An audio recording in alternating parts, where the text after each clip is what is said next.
Hello friends, this is Mike from Wright, and this is the explanation video for SAT 2's reading passage number 2. This video is for the annotations to the passage itself. So let's get started. As with every passage we approach, the first thing we're going to do is read the passage itself in its entirety, thinking about both the progression of ideas, the main ideas the author is trying to present over the course of the passage, and the structure of the passage, whether it starts with an introduction and then goes on to present different ideas, or whether the author comes straight out the gate with an argument, or whether just describing a scientific study. We want to have an understanding of the meaning or the role of each paragraph as we go as well. Those are the things we're thinking about. And then we're going to be writing notes that help us translate the indecipherable block of text, this like huge block of long paragraphs with crazy big words, into like a legend that we can easily navigate, where we can rapidly locate detailed claims that are going to be tested on the detailed questions. So let's go through these notes. So to start, questions 11 through 21 are based on the following passage and its supplementary material. This passage is adapted from Ian King, Can Economics Be Ethical? Here's the question. And here I just want to note, it's useful to read this first paragraph. It often gives you a sense of context. It gives you an understanding of what the passage is going to be about. Here the passage is going to be about the question, can economics be ethical? All right. Recent debates about the economy have rediscovered the question, is that right? Where right means more than just profits or efficiency. Now, this is kind of a strange thing to unpack, but I want to start with the easy stuff, right? We're going to be circling the subjects of claims and then underlining the things that attach to those subjects. And put another way, we're going to be circling what we think of as the most important parts of the claims that might be tested in detailed questions, and underline the other things that attach to those important parts. So here, there are debates going on. Those debates are happening recently. Those debates are about the economy. And in these debates, people have rediscovered the question, is that right? They're looking at things and asking, is that right? Is that wrong? And then here, importantly and interestingly, the author is adding right means more than just profits or efficiency. So here again, I've put a circle around right, and you can see I've underlined more than just profits or efficiency. Right? This is me saying rightness is a thing, where there's a claim about it. We're saying something about rightness, and the thing we're saying about rightness is it means more than just profits or efficiency. And I want to kind of back up a little bit and think about what they're even saying. They're talking about rightness in the sense of rightness and wrongness, and the author is bringing it up as though it's like an interesting new insight that rightness is about more than just profits or about more than just efficiency. Apparently, these economists, the people who are debating about the economy, have only recently rediscovered this new discovery that rightness and wrongness is about more than just profits or efficiency. So let me just give an example here real quick. Monday morning, Mike wakes up. He turns on his webcam, and he starts live streaming Mike Punches a Baby stream. All right? You walk up, and you're like, hey, Mike, I see you're punching an innocent baby. That's horrible. Do you think that what you're doing is right? And I'm like, well, you know, I make a lot of money off of this live stream. People donate. I'm making a lot of profits. Also, I'm very efficient in my baby punching. Okay, I don't beat around the bush. I don't miss. You know, I don't go do other stuff. I just get straight to the baby punching all the time on my stream. You know, so it's very profitable. It's very efficient. You know, it's right. Okay. I don't know why this guy thinks, or why I guess the economists think, that it's a special thing, or that it's like the new realization that rightness means more than just profits or efficiency. But apparently that's the world that we're living in. So here, this is my note here, right? The economists are like, oh my god, what? Ethics isn't just all about money? Apparently that's what they think. All right, so we're moving on. The author has established that there have been recent debates. And then he says, some argue that, and I'm going to stop and just say, whenever you see that setup, where he says, some people say, this is introducing a viewpoint that you're going to want to track. Now, I like to put boxes around viewpoints, around perspectives where it's like, you can think about a belief that someone could have, and it really matters who thinks that belief. Is it the author who thinks that belief? Here it's some people who think that belief, and usually when an author says some people think this, it's because the author doesn't want to put that belief in their own mouth. They want to put that belief in another person's mouth. So here some argue, and here I've boxed this viewpoint some people argue that because the free markets allow for personal choice, they are already ethical. Now here we're getting into kind of some of the difficult language of this passage, and it's okay if you don't fully understand what's going on right now. But it's still important to parse this sentence. It's clear that whatever this claim is in this, whatever claim this sentence is making is an important one. It's the claim that's central to the viewpoint of these some people. So let's think about what they're saying. Some people argue that because the free markets allow for personal choice, they are already ethical. So the core of this sentence is that some people think that free markets are already ethical. Some people think the free markets are fine. And here, this is the some people, here's the viewpoint, and then here's what they're saying. They're talking about free markets, and they're making a claim about them. And the claim is that free markets are already ethical. Why are they already ethical? Because free markets allow for personal choice. Now, you don't have to fully understand what the meaning of that claim is, as long as you track the important parts of it. You don't have to have an understanding of the entire context, and this is one of the ways that the SAT is hardest, is they throw you into debates where you don't have context and you need to learn a lot of new terms and stuff. The important thing is that you keep track of these claims well enough that you can find them. If there's a detailed question that asks you about these claims, you can be like, where were they talking about choice and ethics and free markets and stuff? Oh, well, it was here, and you can go back and you can revisit it. So here I've written, some people, they think choice means ethical, right? Some people think that free markets, because free markets allow for personal choice, they're already ethical. All right. Others have accepted, and boom, we're stopping here. Some people think this, other people think that. Super common on the SAT, and it's introducing two different viewpoints. And oftentimes the author is either neutral between them or has some surprise third viewpoint that they're kind of going to come out with. Again, you usually don't say like, well, some people like pizza and like other people like lasagna, but I like lasagna. You know, usually going to be like, some people like this, other people like this, but like, I'm the enlightened one with my fancy third viewpoint. So we've set up the some viewpoint, and now we're introducing another viewpoint. This is the viewpoint of the others. So I've boxed others right there. And then we're going to think about the claim that we're putting in the mouths of these other people. What do these other people think? Well, others have accepted the ethical critique and embraced corporate social responsibility. Now here, it's a really goddamn important claim because we know that it attaches to this viewpoint, and viewpoints are really important. But again, it's another one, it's difficultly worded. It's not one that you necessarily need immediately to understand exactly what they're saying.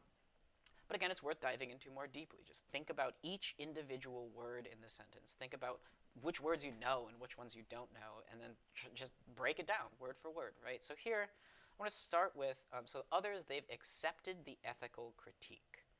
So these others have accepted an ethical critique. Probably the some people don't accept the ethical critique, whatever the ethical critique is. And the others have also embraced corporate social responsibility. And I think corporate social responsibility seems confusing, but it's within reach of a lot of you, I think. If you just think about it word for word. Well, what's social responsibility? It's being socially responsible. It's being responsible in society.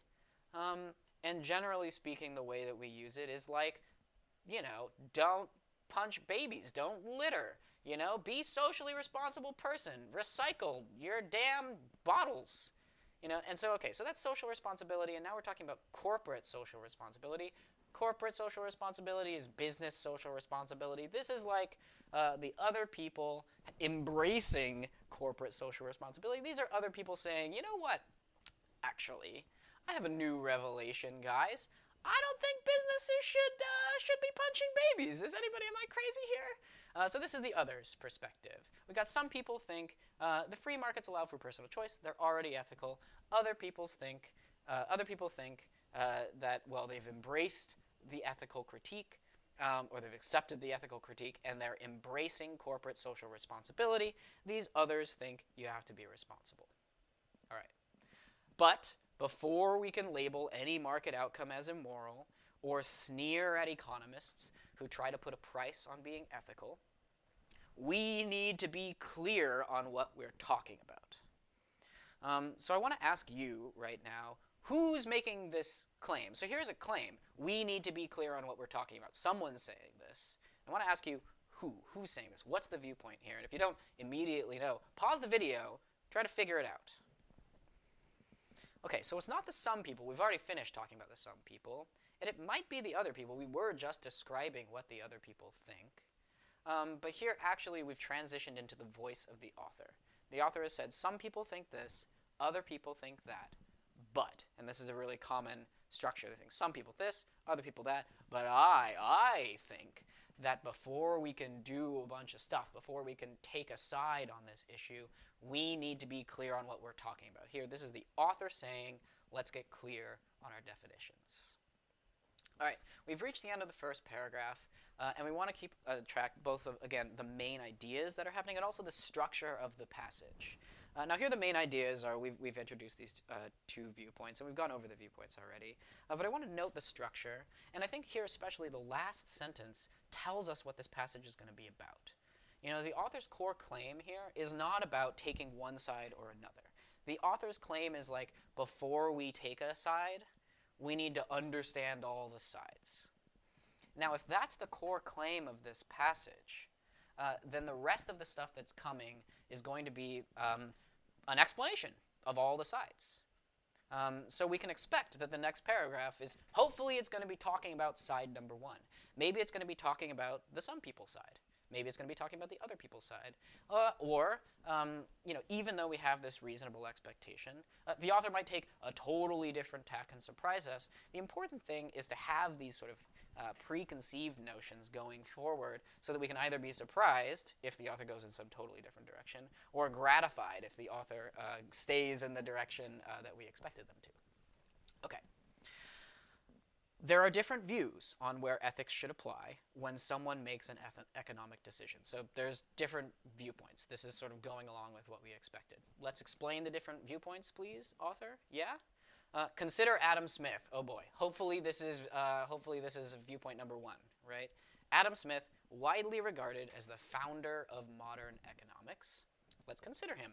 He was a moral philosopher who believed sympathy for others was the basis for ethics. Now here again, this is another viewpoint and a claim attached to that viewpoint. Here, the person with the viewpoint is Adam Smith.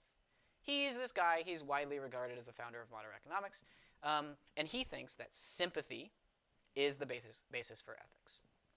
Adam Smith, viewpoint number one, thinks that ethics is about sympathy. Or, well, sorry, this note says empathy because the next sentence says, we would call it empathy nowadays. Okay, so Adam Smith thinks that ethics is about empathy.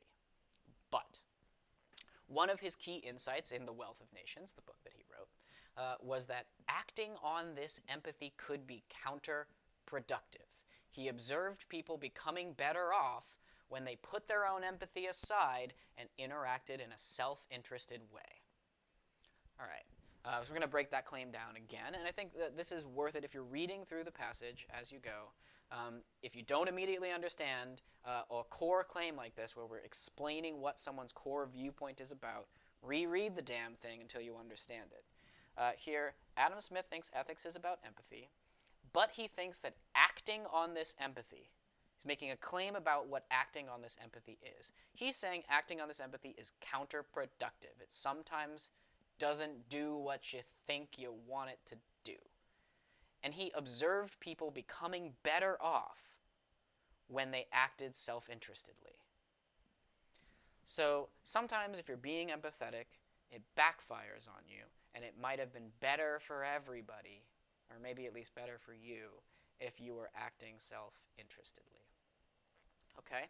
Smith justifies selfish behavior by the outcome. Outcome is really important. Outcome is what's important to Smith. Outcome is this better offness, right? Whenever planners used cost-benefit analysis to justify a new railway line, or someone retrains to boost his or her earning power, or a shopper buys one to get one free, and here I'm just going to stop and say each of these is not an important claim in itself. These are just a bunch of examples that I'm noting here with this examples note. These are examples of, well, when they do this stuff, when the person retrains, or when you're using cost-benefit analysis, or when a shopper buys one to get one free, they are using the same approach. They're using the Adam Smith approach. They're empathizing with someone and seeking an outcome that makes that person as well off as possible. And I love this part. Although the person they are empathizing with may be themselves in the future. This is classic economists. I just want you to think through that for a second. When you buy one to get one free, or when you're using a cost-benefit analysis to think about a railway line, you're doing so because you're empathizing with someone. You're just empathizing with somebody, and you're trying to find the best outcome. And then it happens to be that the person you're empathizing with is you. You know, what a coincidence. I was empathizing with myself the whole time, and it turned out that I was better off. Next time you're like trying to ditch your friend, or next time like you borrow money from a friend and you just don't feel like paying them back, just explain to them that you're empathizing with yourself in the future, and that Adam Smith thinks everybody's going to be better off in the end. All right. So that's paragraph number 1, and at the end of paragraph number 1, again, we're going to recheck and think about what the core ideas were and what the structure of the passage was. Did the structure align with what we thought it was going to be? Well, it does. Here we've just finished thinking about the first viewpoint, about what ethics is. Ethics is about empathy, according to this dude, Adam Smith. And so what are we expecting next? Well, the author started this passage by saying we got to understand all the sides. We just talked about one side, so kind of our options are we're either going to go describe a different side, or we're going to keep talking about Adam Smith. Maybe the author has more to say about Adam Smith. Maybe the author's going to come in and hate on Adam Smith or something like that. All right. Instead of judging consequences, Aristotle, new person, probably new viewpoint, said ethics was about having the right character, displaying virtues like courage and honesty. All right, new viewpoint, dude named Aristotle. Aristotle thinks ethics is about character. And again, these notes reflect that, right? Ethics is circled, Aristotle is boxed, and ethics about character. All right, ethics is about virtues like courage and honesty. It is a view put into practice whenever business leaders are chosen for their good character. Now, this is another example that parallels these examples. It is an example of Aristotle's viewpoint at work. He thinks that ethics is about having a good character, and an example of that is, let's hire the nice person, you know? Don't hire the crazy person who's punching babies on stream. Hire the person with the family values who was so kind to us they brought donuts on Friday, you know? But it is a hard philosophy to teach.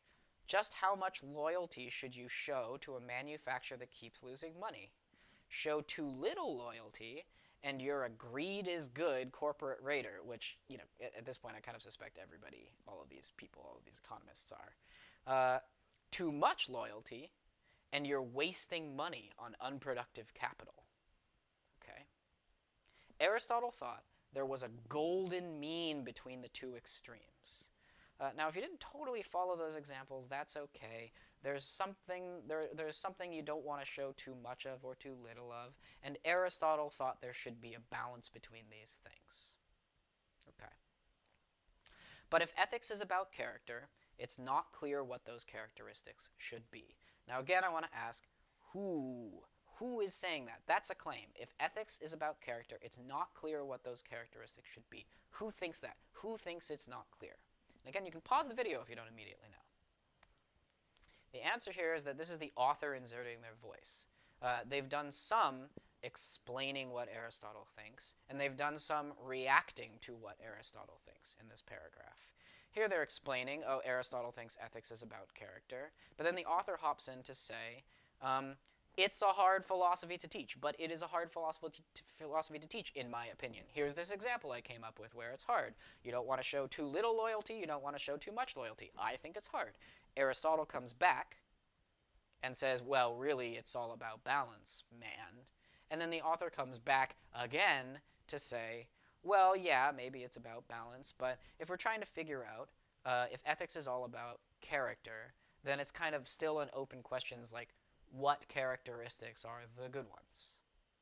All right. So that's viewpoint number 2. And again, we're doing this like step back, think about what the main ideas were and what the structure of the passage is. Here, the main ideas so far has been viewpoint 1 is about empathy. Ethics is about empathy. Viewpoint number 2 has been a different understanding of what ethics is about. Here, this is Aristotle instead of Adam Smith. And Aristotle is saying that ethics is about having good character. 2 different views about what ethics is about. All right, at this point, we've fulfilled all the requirements of what the author set out to do.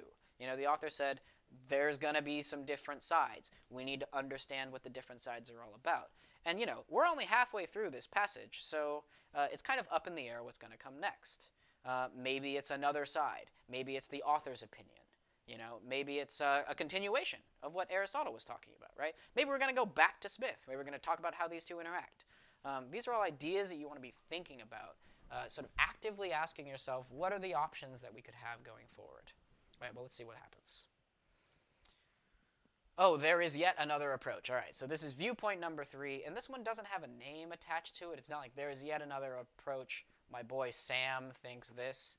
And where there's no name, that's okay. You just box, you know, another approach. This is the viewpoint. This is kind of like when we boxed some over here and others, right, over here.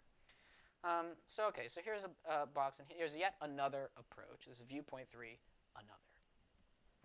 Instead of rooting ethics in character or the consequences of actions, we can focus on our actions themselves.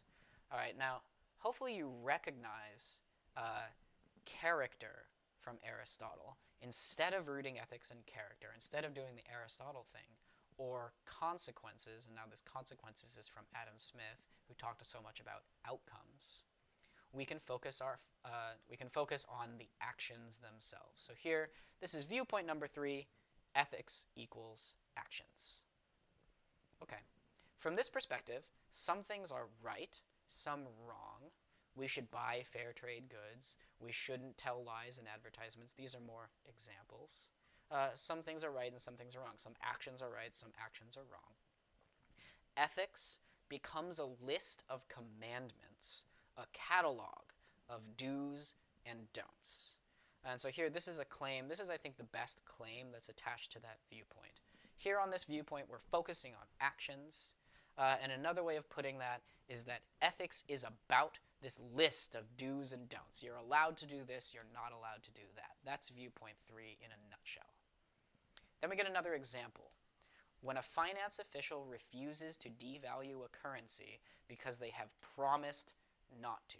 Here, this is an example focusing on the word promise.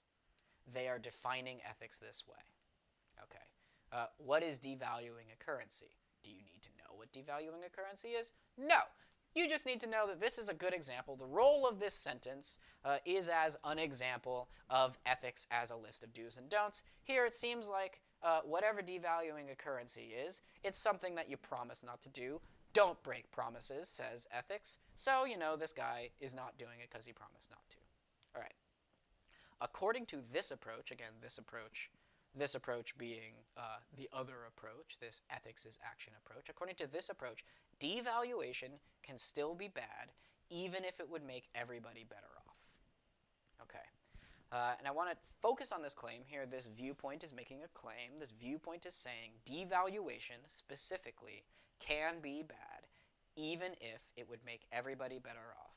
And I want to ask you, where do you remember that better off from? This is where our notes are going to come in handy. Where did you read better off? Point me to it right now. Do it timed. Pause the video if you can't immediately find it. We talked about better off when we were talking about outcomes. Adam Smith observed people becoming better off when they put their own empathy aside. He did that in what line is that? That's line, oh god, 22. All right, so what this sentence is saying is that according to this approach, devaluation can still be bad even if it would make everybody better off. This is saying Adam Smith is wrong. It's not about outcome. It's about do's and don'ts, right? F you, Adam. All right. Many moral dilemmas arise. Oh, we need to stop. Okay. What just happened? This was another paragraph. This is a paragraph describing viewpoint 3. And now we're in the same situation as we were after viewpoint 2, where we need to figure out, like, we have no idea where we're going. We've described 3 different viewpoints, and we're not sure what's going to come next. Maybe an extension of viewpoint 3, maybe the author's opinion, who knows? At this point, I mean, 3 viewpoints is kind of a lot. Let's hope the author is going to come in here with a little bit of opinion of their own. Many moral dilemmas arise when these 3 versions pull in different directions. These 3 versions of what? These 3 versions of viewpoints on where ethics applies. Moral dilemmas arise when these 3 versions pull in different directions, but clashes are not inevitable. Now, the first thing I want to think about is this another viewpoint? Is this a different viewpoint, or like who is saying this? You can pause the video if you don't know. It's the author who's saying this. The author is saying clashes aren't inevitable. Now, inevitable is one of the hard words. It's one of the more tricky. It's one of the words that my students most often get tripped up on. Something being inevitable means that it can't be prevented. It's going to happen no matter what. And so here, the author saying that clashes aren't inevitable means that these 3 things don't always need to butt heads. Many moral dilemmas arise when they pull in different directions, but that doesn't always have to be the case, says our author. Our author says that these 3 can coexist. Okay. Take fair trade coffee, for example, says our author. Here's an example. Fair trade coffee is coffee that is sold with a certification that indicates the farmers and workers who produced it were paid a fair wage. Okay. Fair trade coffee, the kind of coffee where everybody involved is super happy. They're getting paid a lot. They got health benefits, They got dental. They got breaks, lunch breaks. They get to do whatever they want after 5 p.m., etc. Fair trade coffee is happy coffee. Okay? Take fair trade coffee, for example. Buying it might have good consequences, be virtuous, and also be the right way to act in a flawed market. I want you to think closely about that sentence, and because each of these 3 clauses in that sentence are related to some buzzwords. Pause the video if you need to. This sentence is one of the most important ones in the passage. Here, buying fair trade coffee has good consequences. Where do consequences come from? Who cares about the outcome? Who cares about the consequences? That's Adam Smith. It might also be virtuous. It might show good character. It might be a good way of acting. Oh, no, not acting. It might be the good person kind of thing to do. That's Aristotle. And it might also be the right way to act actions, viewpoint number 3, in a flawed market. Point here is that fair trade coffee, buying fair trade coffee, keeps all 3 viewpoints happy, right? You're doing the Adam Smith thing. You're doing the Adam Smith thing and maximizing consequences. You're doing the Aristotle thing and having good character. And you're doing the another approach thing, and you're acting in a good way. You're following the list of ethical do's and don'ts. By buying fair trade coffee, you're doing all 3 things. All 3 viewpoints are happy. Okay. Common ground like this suggests that even without agreement on where ethics applies, ethical economics is still possible. Now, I want to take you way back to the first question that was asked at the beginning of this passage. At the very beginning of this passage, we were asking, can economics be ethical? Here, remember, all these economists were like ethics, is it really more than just maximizing the amount of money you can get from punching babies? They're asking, is it even possible for economics to be ethical? Here, we have an answer from the author. Ethical economics is possible. It's possible for economics to be ethical. Fair trade coffee is an example of that. We're making money, we're maximizing consequences, we're being good people, we're acting well. Here's the end of the paragraph, and what we've just done is sort of wrapped up the sort of structure that we initially had, where the author first off said, we need to understand, before we can take a position, we need to understand the positions that are out there. We need to be clear about what we're talking about. Then we introduced one position, Adam Smith's. We introduced the second, Aristotle's. We introduced the third, the actions. And then the author has weighed in and said these three don't need to all butt heads. They can cooperate. So again, we're not sure what needs to come next. The author might expand on their own position. They might go off in a different direction. They might point the way to the future. Oh, people who come after me need to think about this stuff. So let's see what they do. Whenever we feel queasy about perfect competitive... Whenever we feel queasy about perfect competitive markets, the problem is often rooted in a phony conception of people. Now, it's okay if you don't immediately follow what's going on. This sentence doesn't seem to be immediately related to what the author used to be talking about, and that's okay. So let's keep going. The model of man on which classical economics is based, an entirely rational and selfish being, is a parody. The model of man that classical economics is based on is a parody. As John Stuart Mill, viewpoint time, thank God, this is an anchor point. As John Stuart Mill, the philosopher who pioneered the model, accepted. John Stuart, okay, you don't need to know what's going on, but John Stuart Mill is a dude who accepted that the model of man on which classical economics is based is a parody. The model of man is that of an entirely rational and selfish being. That's a parody. Okay. Not going to explain it further because he explains it further, and it makes sense to be a little bit lost right now. All right.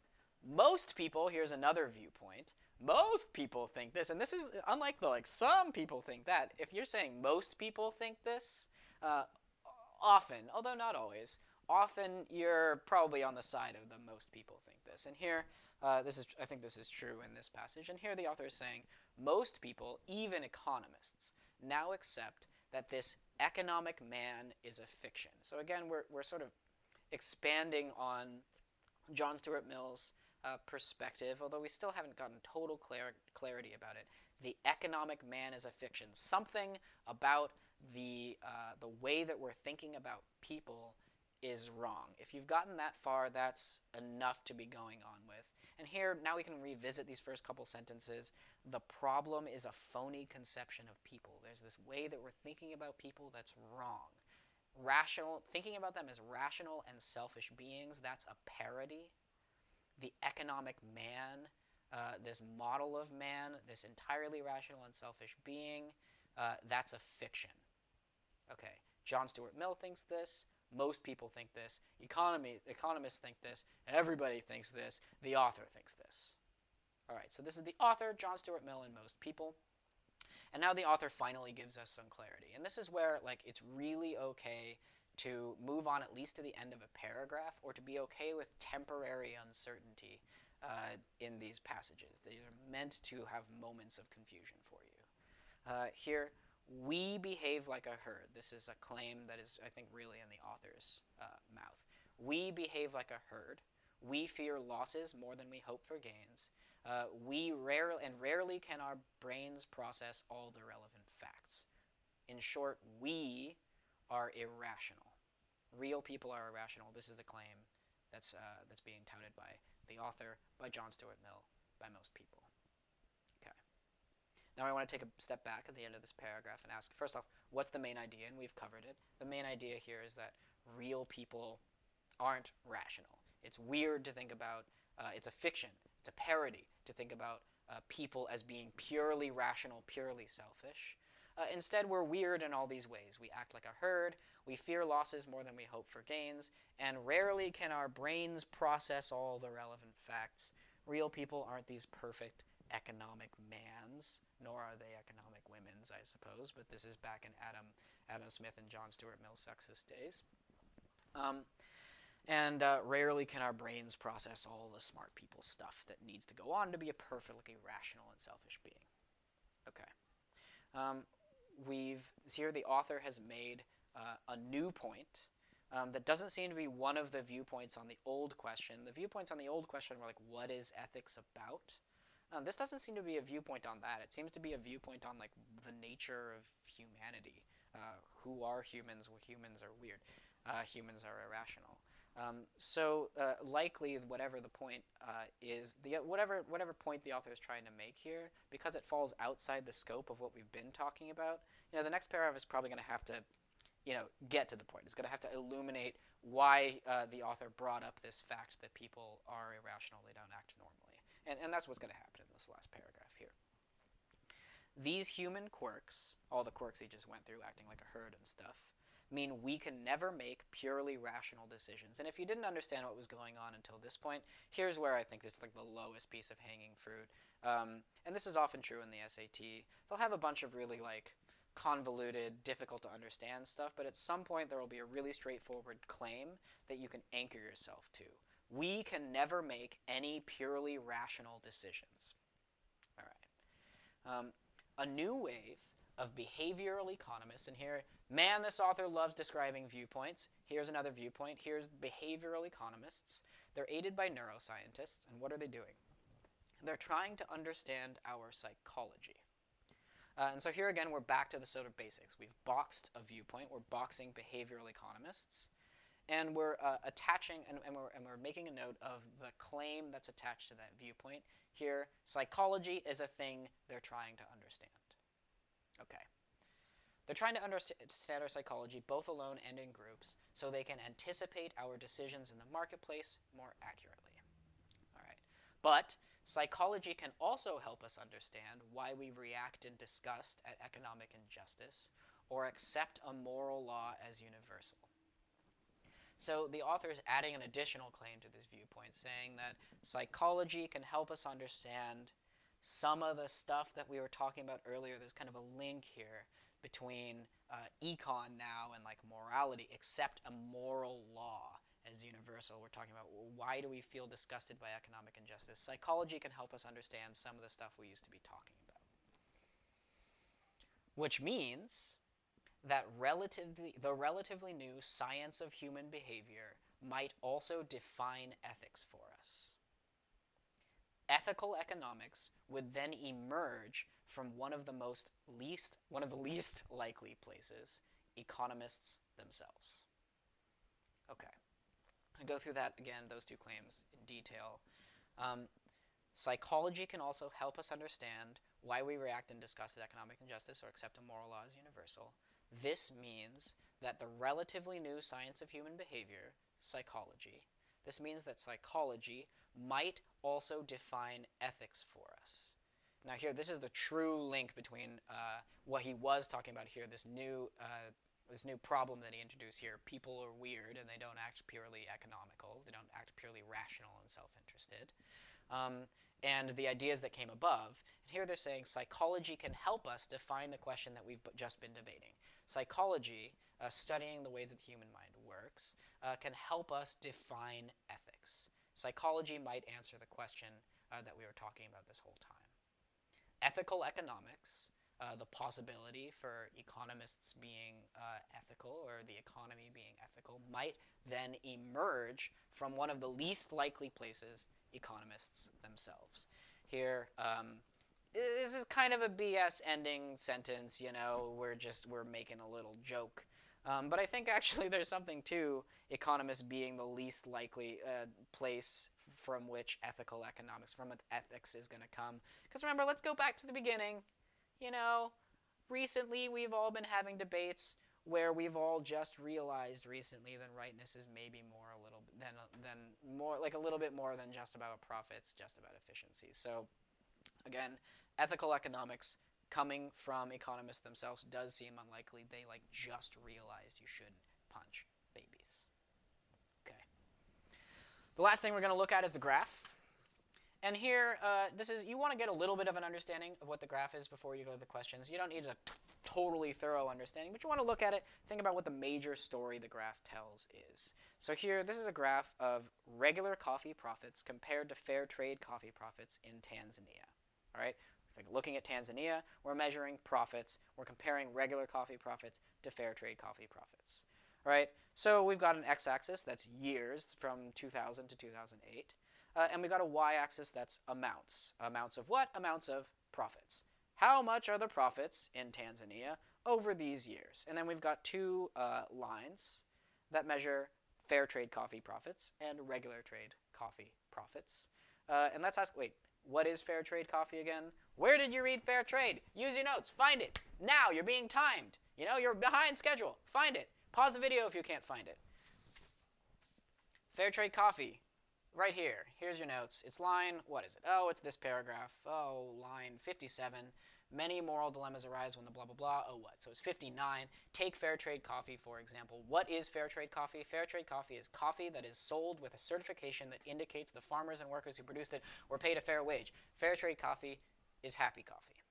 Okay, we're comparing happy coffee to regular coffee, which, I mean, if we're calling fair wages happy, then regular coffee is like, you know, the way the world actually is. Unfair wages, horrible working conditions, you know, like how almost everything is made in today's society. Okay. So we're comparing profits from fair trade coffee to profits from regular coffee.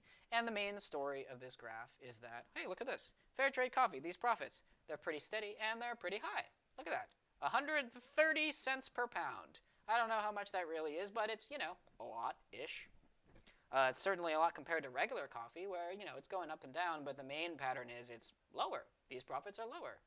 Unhappy coffee, unfair trade coffee is lower profits pretty consistently than fair trade coffee. So that's what this graph is about, and it's going to be asked about in more detail in the questions, as will everything. So that's it for the annotations, and I'll see you in the questions.